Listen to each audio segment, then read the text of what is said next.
slow, you can still go. Even when there's no hope, you can still go. I never answer to no, man, I still go. Go, go, go, go, go, go, go, go. I'm Brian Giles with Brian Giles MTG. And we're back with more Murders at Karlov Manor spoilers. Starting our list off is Unyielding Gatekeeper. So it's a white and 1 for a 3/2 Elephant Cleric. You can disguise it for a white and 1. An Unyielding Gatekeeper is turned face up, exile another target non-land permanent. If you control it, return it to the battlefield tap, otherwise its controller creates a 2/2 white and blue detective creature token.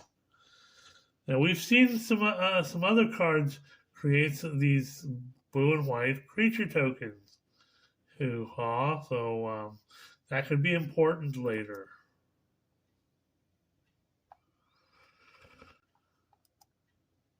It's important because of this guy, Private Eye. We see what you're doing there, Watsy. So it's a white, a blue, and 1 for a 3/3 Homunculus Detective. Other detectives you control get +1/+1. So it's a detective lord. Hoo-haw. So that's an interesting piece of information.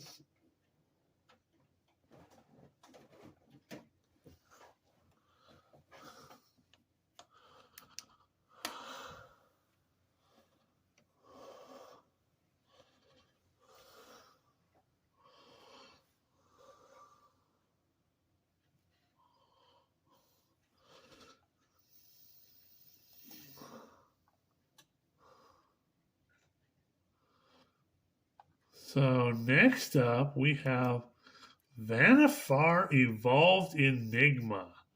Now this is an interesting card. For a green, a blue, and 2, you get a 3/4 Elf Ooze Wizard. There's another one of those crazy creature types. At the beginning of that's a legendary Elf Ooze Wizard, mind you. At the beginning of combat on your turn, choose one. Cloak a card from your hand. That means you can put it face down as a 2/2 creature with Ward 2. Turn it up face up for its mana cost if it's a creature card. Or you can put a +1/+1 counter on each colorless creature you control. So each of those little 2/2 creatures that you can cloak gets a +1/+1 counter, or any of the face your face down cards that are 2/2s, that aren't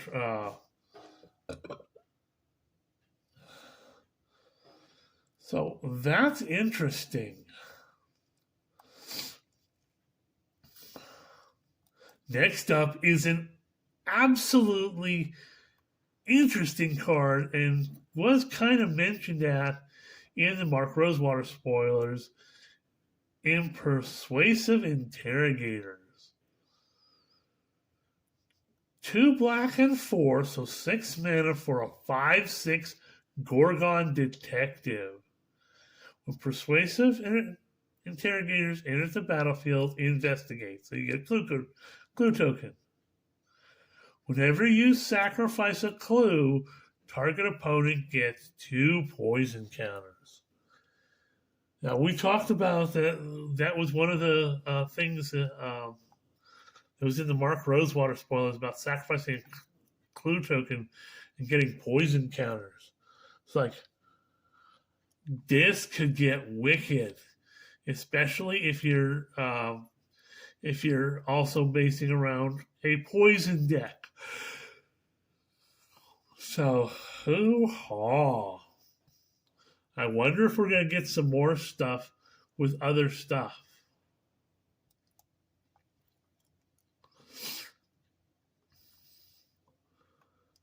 Next up, we have Forensic Researcher. A blue and 2 for a 1/3 Merfolk Detective that you can tap to untap another target permanent. That's insanely powerful. I mean, we haven't seen too many things that can untap other permanents. Or you can tap it to collect evidence 3, which means you can exile cards with a total mana value of 3 from your graveyard, and tap target creature you don't control. So this could be a very powerful, uncommon card. I want people to keep an eye on this one. This seems to be very powerful in my mind.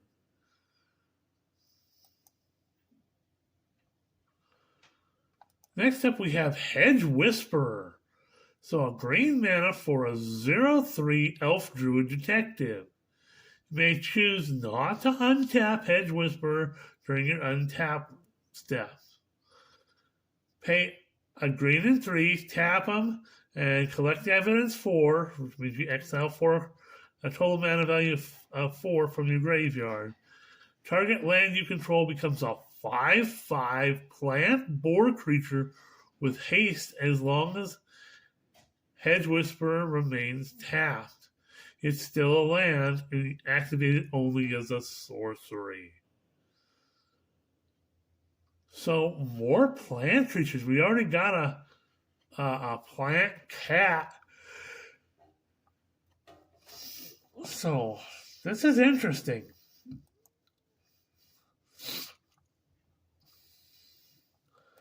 Next up, we have Harry Dronesmith. So for a red and 3, you get a 2/3 human artificer. At the beginning of combat on your turn, you create a 1/1 colorless Thopter artifact creature token with flying. It gains haste till end of turn. Sacrifice it at the beginning of your next end step. So kind of like Urbrath's Forge makes this a little token creature. Of course, it doesn't increase in value, but it's you get a flying creature and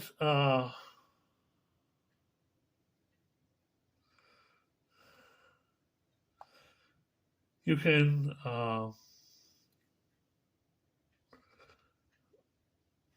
if you're playing also with Vanifar, that can get a +1/+1 counter, and then it gets it's a little bit bigger. This next card, we don't know the name of it yet because it's in Japanese. But you pay a red and 1 for an enchantment. Says whenever a creature you control attacks, exile the top card of your library face down.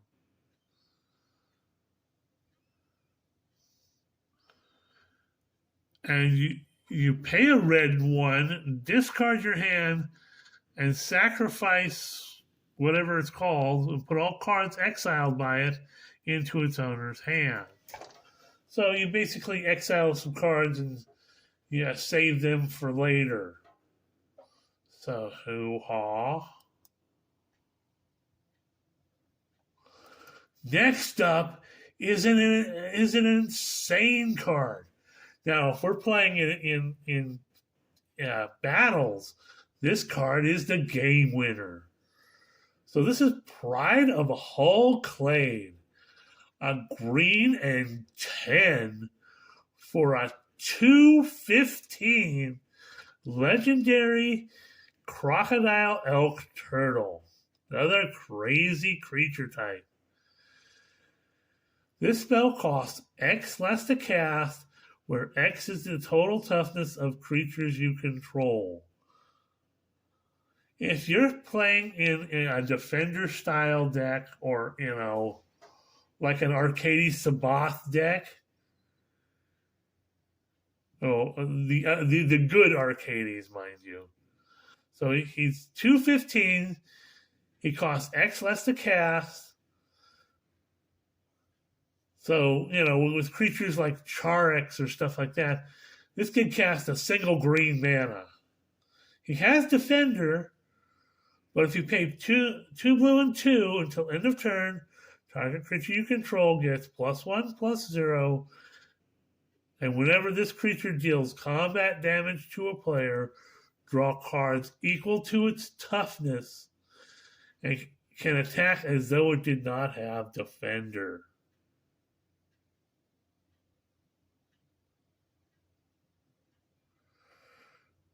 So again, this might be a nice companion piece with Charex. So hoo-ha.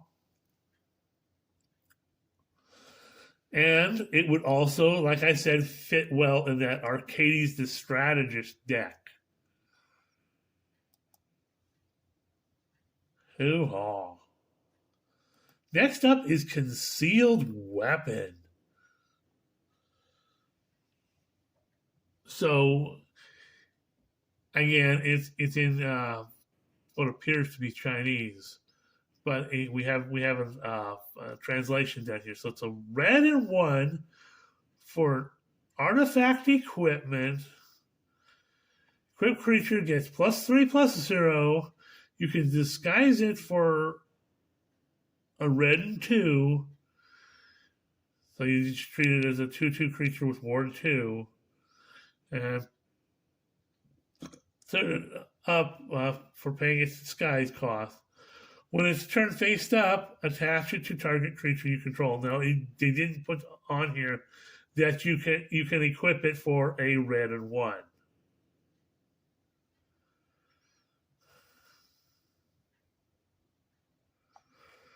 So that sounds pretty cool.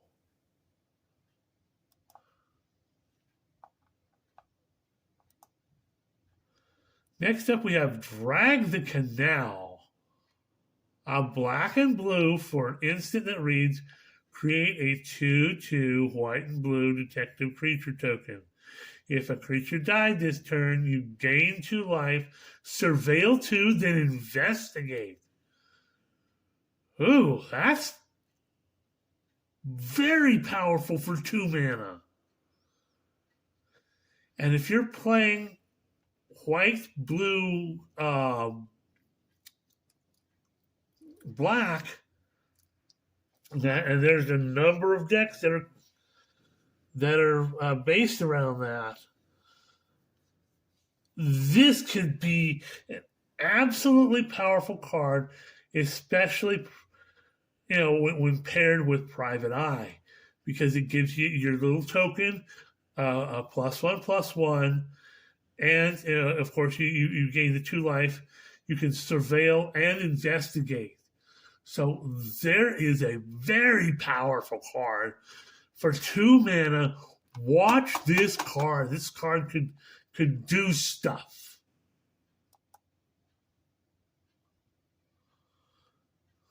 Next up, we have Museum Night Watch.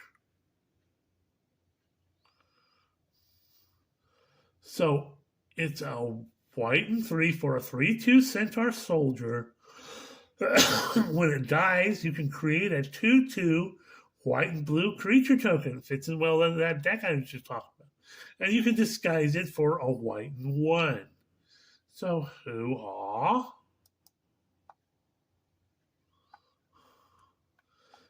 Next up, we have Jaded Analyst.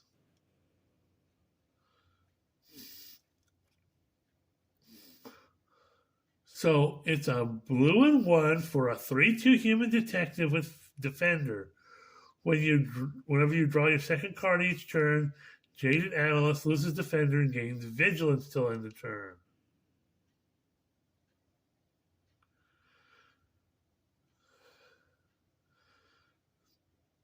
So again, this could fit in that the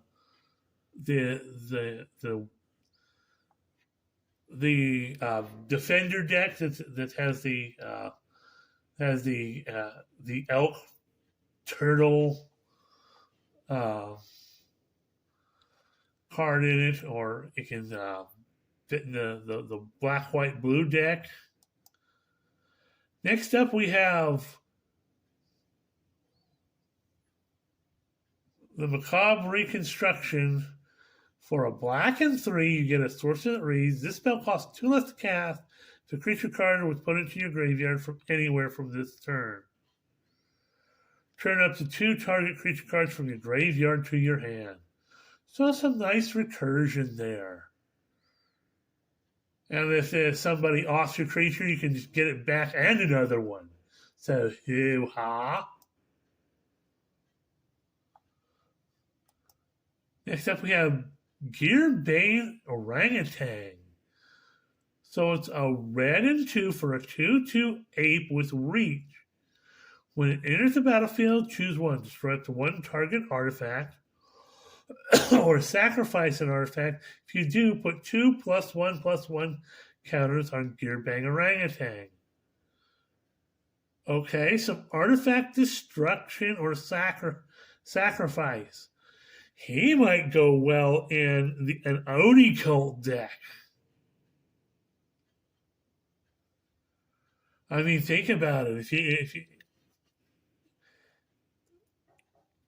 If you put him in an Oni Cult deck, and then you sacrifice the artifact, one of your little artifacts, he becomes a 4/4 with reach. So, hoo-ha.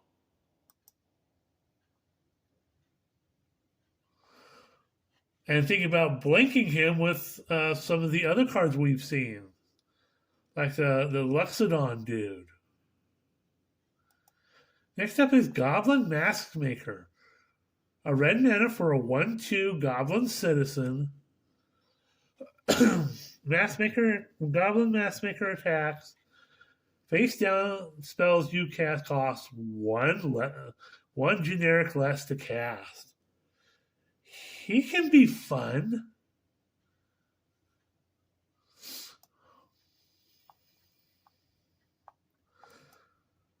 Next up, we have Nervous Gardener. Does everybody else suspect the Gardener?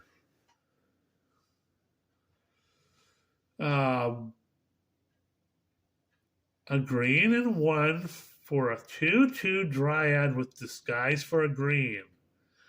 Whenever Nervous Gardener is turned face up, search your library for a land card with a basic land type. Reveal it, put it into your hand, and shuffle.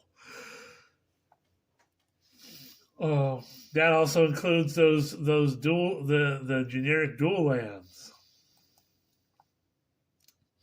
So it's a searchable, search a land for a land. That's next up. We have Granite Witness. A white, a blue, and 2 for a 3/2 Gargoyle Detective with Flying and Vigilance. You can disguise it for 2 hybrid white-blue. When it's turned face up, you may tap or untap target creature. That's kind of cool.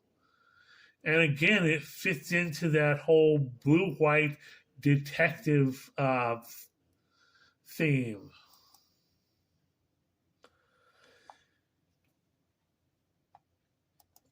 And finally, at least for right now, we have Escape Tunnel.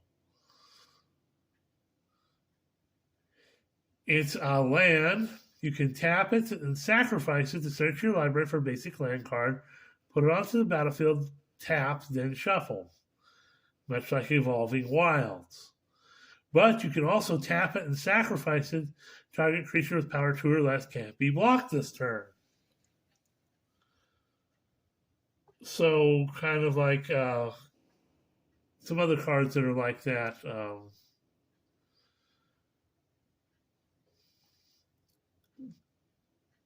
So, this is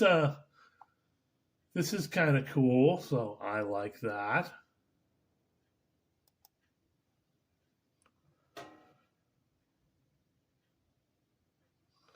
Now, let's double check because there's always more spoilers popping up.